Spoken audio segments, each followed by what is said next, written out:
Hello viewers, কেমন আছেন সবাই? আশা করছি সকলে ভালো আছেন। ইউটিউব চ্যানেল এর বায়োতে আপনারা ফেসবুকের লিঙ্ক অ্যাড করেছেন, সেই লিঙ্ক আপনারা রিমুভ করার জন্য আজকের এই ভিডিওটি কিন্তু ক্লিক করেছেন। ভিডিওটির থাম্বনেল দেখে অথচ বুঝে গেছেন, সেজন্য আপনারা এই ভিডিওটিতে ক্লিক করেছেন। তাহলে আপনারা ইউটিউব চ্যানেল এর বায়োতে ফেসবুকের লিঙ্ক কিভাবে রিমুভ করবেন, আজকের এই ভিডিওটি শেষ পর্যন্ত দেখতে থাকুন। ভিডিওটির মূল কাজে যাওয়ার আগে আপনার কাছে ছোট্ট একটি রিকোয়েস্ট থাকবে, আপনি যদি আমার এই চ্যানেলে নতুন হয়ে থাকেন তাহলে অদমের চ্যানেলটা সাবস্ক্রাইব করে পাশের বেল আইকনটি প্রেস করে এরকম ইন্টারেস্টিং ভিডিও পাওয়ার জন্য। এখানে দেখতেই পাচ্ছেন আমার কিন্তু এই ইউটিউব চ্যানেলের বায়োতে ফেসবুকের লিঙ্কটা অ্যাড করেছি। আপনারা এটাকে রিমুভ করার জন্য আপনাদেরকে সোজা ক্রোম ব্রাউজারে প্রবেশ করতে হবে। ক্রোমে প্রবেশ করার পর একদম উপরেই দেখতে পারবেন search bar option. Search bar অপশনে লিখবেন youtube.com। যে লেখাটি আমার স্ক্রিনে দেখতে পাচ্ছেন, এইখানে নেটের কানেকশনটা যদি আপনাদের ভালো থাকে তাহলে কিন্তু খুব দ্রুতই আপনাদের সামনে এরকম ইন্টারফেস শো হবে। জাস্ট আপনারা এটা ডেস্কটপ সাইড করে নেবেন। একদম উপরেই দেখতে পাচ্ছেন 3 ডট মেনু, আপনারা এই 3 ডট মেনুর উপর ক্লিক করে দিবেন।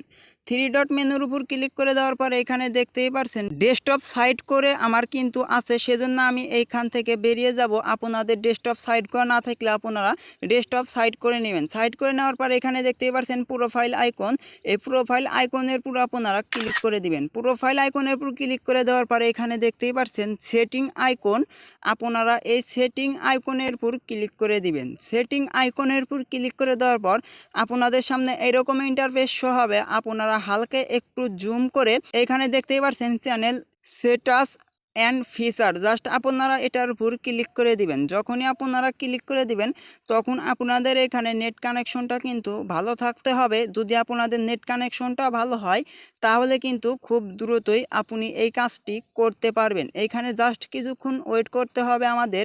দেখতেই পাচ্ছেন ভিউয়ার্স, আমাদের নেট কানেকশনটা ভালো থাকার কারণে কিন্তু খুব দ্রুতই হয়ে গেছে।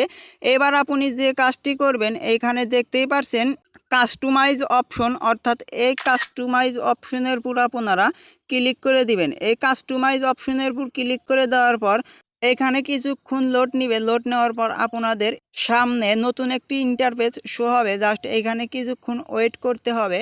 ওয়েট করার সাথে সাথেই কিন্তু আপনাদের সামনে এইখানে এই ধরনের ইন্টারফেস শো হবে। জাস্ট আপনারা হালকা একটু নিচের দিকে স্ক্রল করবেন। নিচের দিকে স্ক্রল করলে এইখানে দেখতেই পাচ্ছেন ফেসবুকের লিঙ্ক আমরা যে ইউটিউব চ্যানেলে বাড়িতে অ্যাড করেছিলাম সেই লিঙ্কটি কিন্তু এখানে শো হয়ে গেছে। আপনারা এই লিঙ্কটা রিমুভ করার জন্য এই ইউআরএল এর উপর ক্লিক করে দিবেন। ক্লিক করে দেওয়ার পর একদম সাইডে দেখতে পাচ্ছেন ডিলেট আইকন কিন্তু উঠে গেছে। আপনারা এই ডিলেট আইকনের উপর ক্লিক করে দিবেন। ডিলেট আইকনের উপর ক্লিক করে দেওয়ার পর আপনাদের এই লিঙ্কটা কিন্তু ডিলেট হয়ে যাবে। ডিলেট হয়ে যাওয়ার পর একদম উপরে দেখতে পাচ্ছেন পাবলিশড অপশন, আপনারা এই পাবলিশড অপশনের উপর ক্লিক করে দিবেন।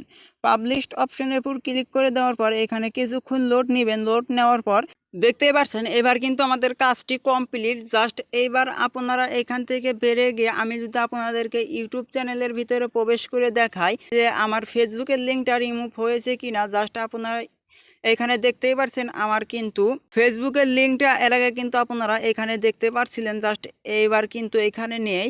জাস্ট এইভাবে আপনারা সঠিক নিয়মে রিমুভ করবেন। আজকের এই ভিডিওটি এই পর্যন্তই শেষ। ভিডিওটি কেমন লাগলো অবশ্যই কমেন্ট করে জানাবেন। ভিডিওটির বন্ধু বান্ধবের কাছে বেশি বেশি শেয়ার করে দিবেন যারা ইউটিউব চ্যানেল ব্যবহার করে।